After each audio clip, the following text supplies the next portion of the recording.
Okay, you're live. I'm seeing it very I've got a delay on mine. Are you guys getting a good stream on your end? No, I'm not seeing nothing on the phone for YouTube. Yeah, I'm in the same boat. I've It shows got that there's two people in the chat, which I'm right, assuming is me and Brian. that's you guys. Yeah. One. We got one current concurrent viewers is down to one. It was two. Yeah, I think, well, no, we're both still on the page. Huh.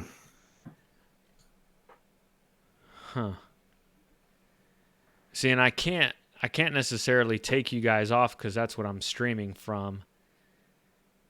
Is that um edit? Let's see if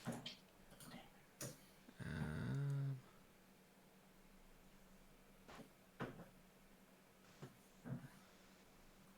all right.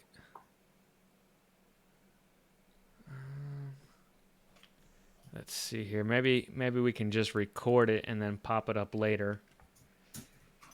Because I can do that. I can just record it and then pop it up later. Yeah, wanna that do that would that. be, yeah, that would be fine. What I'd like to do is, I mean, it can go on your YouTube channel or it can go over on the. I'll send you the I'm gonna stuff. I'm gonna end However, this. I know. Yeah, I'm not yet. We'll leave the stream alone. I might be able to record and do it at the same time. But is there any way that I can get Brian, you to get closer to the microphone? yeah. Okay, now you're in frame. Okay, yeah. I was just working. I wanted to see if I could capture your audio through Okay. GarageBand, Yeah, and do I that. wasn't able to figure that No. out. Okay. All right. So I'm going to have to come back in. Um, Otherwise, obviously, I don't want to be here all night long. Right. Uh, So it's. I mean, I could if we're not worried about the streaming, what I could do is just pull you guys back up. You, I can join the chat back again. yeah, I mean, The hangout. yeah, I mean, like I said, we'll just do like an hour or something. I wanted just to test this and Right. see Right. how hard it is to, We're because almost there. we have John McAfee. Um, Ben reached out to him, and they're interested in talking. I would like to do that with the Run of College kids. I still haven't heard back from that one guy. So, And Daniel Berman, too, he's also very much in line with doing this. Him and Dustin Evans are coming quite good chums.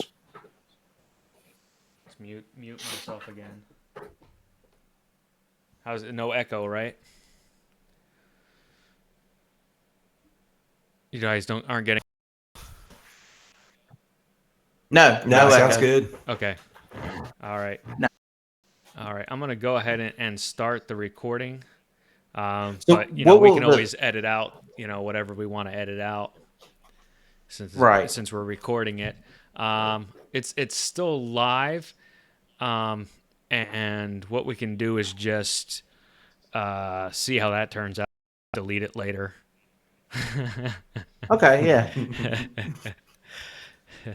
But Now, it says it's let's recording, so see. hopefully that's true. How does how does it come up? How will it be? Because right now we've got your the full screen is you, and then we're down in the corner. Or Yeah. because I know I've seen some hangouts where they're like split screen, where like three equal boxes. I'm not exactly sure. So let me see here. Maybe I can edit that. Um, let's do this. Let's. Um, you guys are coming up just fine. I'm still a little guy in the corner, is what I see. I see a little guy in the corner, and that's what's coming up. It's you guys, and then me as a little guy in the corner. Down there at the Yeah, corner. Okay. yeah. And I could switch it to present to everybody, but I'm not sure how to change the Yeah, there's nothing in the gear icon to show how to do it, and since it's recording on my end, it's what I see that's gonna get recorded. You started breaking up again, just to let you know. Like you were in and out. Okay, you guys are coming in just fine, so I'm getting you fine on my end. Okay. I'll let you know if you're breaking up on mine, and I'm recording. I'm getting. Go ahead and talk for a minute. Make sure I'm getting your voices recorded. Yeah. Yeah, we did a 30-minute podcast before this because I'm going to be putting that up on Podbean tomorrow. Okay. And hopefully it'll be put out into iTunes and the different podcasts, Google Play and Spotify and all that good stuff. So. Okay. Yeah. Yeah. You guys are coming in. All right. So, how do you guys normally start? Do you have a little phrase or something, or a little intro, or? Well, usually what I just say when I come into welcome to Maximum Libertarian.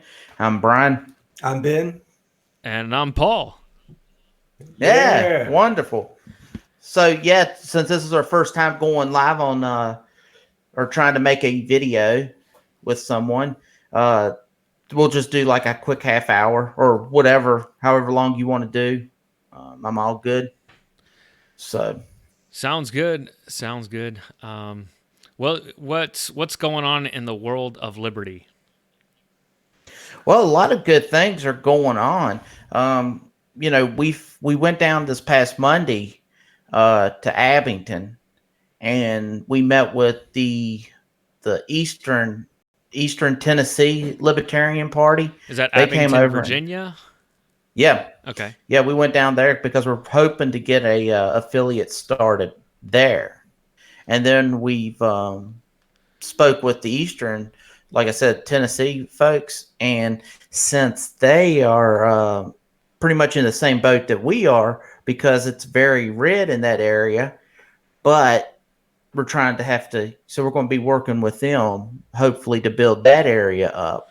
Now, I wanted to maybe get people a little bit more familiar with what you mean by affiliate and what that means, because they might be coming into this podcast a little bit cold as to what it is you're referring to when you say affiliate. I don't even know if you've talked about your role in the actual Libertarian Party, or how familiar they are with all that. Right.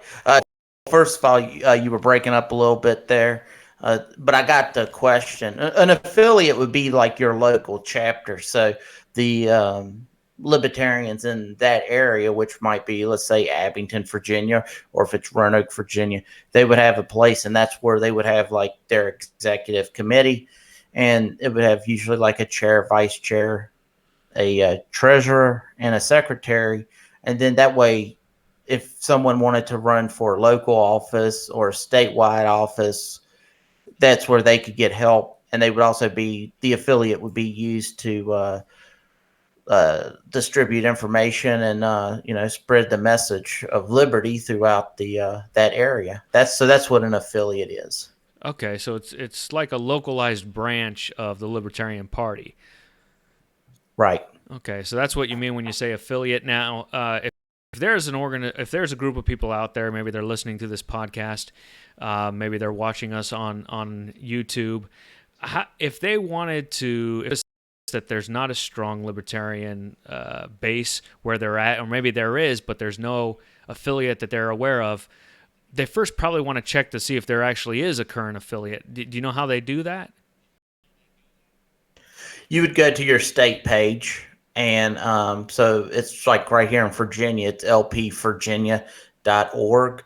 And you would contact. Now, see, even that is a little sketchy right now because the website's getting activate or redone. So that's going to have to make sure that they have the proper affiliates down. Okay, but in essence, if they wanted to check to see if there's already currently affiliate where they're at, they search for their state libertarian page, and hopefully there's something there within that web page that would tell them how to get in touch with their local affiliate. Right. And if there Absolutely. not a local affiliate, how do they start one? Well, from that point, I would contact. We're just going to stick with here in Virginia. Sure. So what you would do is you would contact either the congressional district chair. For instance, I'm the 6th district chair. So you would try to get in contact with me, and then at that point, you would just go find the spot, if it's a restaurant, if it's a library, wherever it might be, and you say, I'm going to meet here on this date. I would be able to get to some list and send out emails saying person A is going to be trying to organize an affiliate in the area. And then you would try to send out emails, and hopefully some people will come out for that. Okay, great. So yeah, and that's what you're doing right now. That's you said there was good news is that you're in charge of the 6th district, which where is, I mean, if you were to tell somebody if they're not sure if they're in the 6th district or not, if they should be talking to you, what's the boundaries of the 6th district in Virginia? It goes from Roanoke all the way up to, I believe, Warren, Virginia. But here, see, as you know, here in Virginia, the 5th, 6th, and 9th districts are they're very large. They take up well over half of the state. And then since majority of them is farmland, it's hard. Everyone's spaced out really bad. So then I would have to get the map out because it's an insane amount. Because like with the Abington group, it's going almost right there at Tennessee, at the corner of Virginia and Tennessee. Okay, all right. So we now know how to look into our local libertarian affiliate, and you were down in Abington trying to set up this affiliate because it's within the 6th district. And what happened? Now I'm ready. Now I'm primed, and I'm ready to hear. I understand. And I want to jump in for a moment too, because Brian is an awesome activist, I gotta say, because that's not even his district. That's actually the 9th district. Oh wow. So he's really kind of helping Sarah, Amanda, and myself, who are part of the 9th district, kind of get more action in our area. I don't think Brian's too scared about driving and helping out. He seems like he's on the road a lot. But one thing I would also like to bring up about the 9th is that app Meetup. There's actually a voluntarist meet and chat coming up this Saturday with a couple of people I have not had any contact with, except for saying I'm going to come to their meeting. So I'm hoping to let them know about the affiliate that we have in the 9th as far as the New River Valley Libertarians, and hopefully a couple more people to come out to our meetings and get involved. Yeah, I think you brought up a good point. That's another way that somebody can try to get involved with their local libertarian affiliate is by maybe going on things like Meetup, doing a search there, going on Facebook, doing a search there, wherever our digital life is. There may also be some connections that they can find that local affiliate there. Yeah, and that's actually how I found Brian, was through Facebook. I wanted to get involved. I did a local search. Well, I did a search for libertarians in Virginia, and Roanoke Valley Libertarians popped up, and here we are a year and a half later, and still hanging out with these guys. So they're doing something right. Well, I'm learning a lot about how this party it works and how this affiliation works. So that's good. I appreciate you guys sharing with me that. So what more? What happened down in Abington? Can you repeat that question again? You kind of busted up. What happened in Abington? Eastern Tennessee Libertarian Party. They're about a half hour away from Abington, so they came over, and we chatted with them, and they are going to be holding events. They can still get into gun shows. So there's a big gun show that they've got. I believe they said it was the springtime, and I told them, I said, hey, because where they're located, they've got a corner of Virginia, they've got a corner of Kentucky, and then of course they're in Tennessee. They get people from all three of the states, And I told him, I said, hey, let me know. And that way I'll go down there and help them work the table to help Okay. drum up the business. I mean, that's the only way we can do this stuff. If we don't, and that's the goal. My goal is always have, obviously you want a group in every locality, Roanoke City, Roanoke County, Salem. But reality is that that's not going to happen at this moment. But if I can get an affiliate started about 45 minutes to an hour away from each other, it's that's a drivable distance. So when someone needs help, then everyone's working out. That's what's going on right now. Like I can go to Lynchburg, I can go down to Martinsville and Blacksburg, and they all come help us. I mean, it's constant movement. And we've got not only Abington, and then this Saturday we've got Stanton is starting there, and they're going towards up north of the 6th. So they'll be in about the center of it. So that's kind So of I'm really excited about that. yeah, yeah. So that's kind of how you're that's your strategy. Right. Yeah. The strategy would be for every 45 minutes. And then my next goal would be after Stanton, I want to get Lexington, because if I can get Lexington, then you're going to have Roanoke to Lexington's about 45 minutes to 45 minutes. Then up to Stanton would be the same amount. And then from Stanton to Harrisonburg is once again, and I think it might be an hour, 45 minutes to an hour. Does Harrisonburg already have an affiliate? Yeah. They're Rocktown LP. Yeah, that's what I was thinking. So part of the groundwork's already there. We just got to get a couple going, and that'd be pretty awesome to have the 81 corridor locked down. Right. And see, that's the thing that's going on right now too. You know, I think we need to get the structure now, because we're beginning to there's a lot of excitement. There's a lot of movement.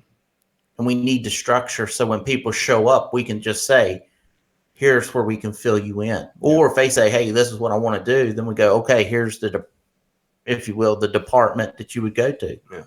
And from what some of the campaign for Dustin Evans running for House of Delegates, some of the campaign folks, Eric had told me that, there's a good possibility that we're going to have, up to 4,000 people voting Libertarian for the first time in that area. So, there's a lot of exciting stuff happening. And in that area, that's probably a fair number of people. Yeah, it really is. If we could do that a few more times, then we're going to be a strong party. And eventually, I think we're going to hit that 10% mark, and then it's really going to snowball. So, and what do you mean by that 10% mark? Just for those people who might not be as politically minded. Sure.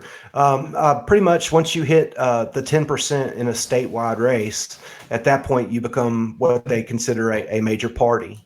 At that point, we don't have to get the signatures. Is that right, Brian? Correct. Yeah. For four cycles. Okay. And 4 cycles. What is that? What are 4 cycles? Well, I guess that election cycles for state office. If you if you're running for president, governor, lieutenant governor, or U.S. Senate, you have to collect the signatures, which is 5,000 total signatures in Virginia, and each congressional district needs to get, I believe, 250 of those signatures. So we have 11 congressional districts. So each one has to get 250. 250. And then the rest can just come from throughout the state. And now when it comes to governor, lieutenant governor, or attorney general, we would have to get 10,000, and it would be 500 from each congressional district. Okay. So let me make sure I understand what's going on. So in order to get somebody on the ballot right now, you have to get signatures. To even get somebody on the ballot, you have to have a certain number of signatures, and that's divided up. There's a minimum per district and then a total number for that race. Correct. Okay. And then the idea behind getting the 10%, let's say in the state of Virginia, is that if you get the 10%, that means you don't have to go out and do the collecting of signatures. Right. And then we don't have to pay for petitioners, which a lot of places pay petitioners. So if they're trying to get, a candidate onto the ballot, someone will come in and get $2-3 a signature. And sometimes it might be higher. All depends on what they're, if they're trying to get a ballot onto or a law that they want to put onto a ballot, something to that. But that, we don't have to worry about that here in Virginia. So I don't want to get into that, start walking into that quick. Well, it's resources, whether that's people's time or money. It's resources that you could be spending on actually getting somebody elected. If you're out there just trying to get signatures to get somebody on the ballot, that's very different from going out there and spending time trying to get somebody elected. I mean, right now, you have to do both. You have to spend time just getting people on the ballot, and then on top of that, you have to go out and then campaign for that person, put the efforts behind campaigning for that person. So it's an uphill battle right now until you get that 10%. You're going to have to do double and triple the work of any other political party candidate running for an office, because first you have to overcome that first hurdle. So that's time, resources, and energy going into that before you even have a chance to get somebody on the ballot. That's hard to do because you still have to get that 10%. Right. And that stuff, like just collecting signatures, is it's grueling. So in turn, you might have someone who wants to be active, but then they spend so much time trying to get a candidate onto the ballot.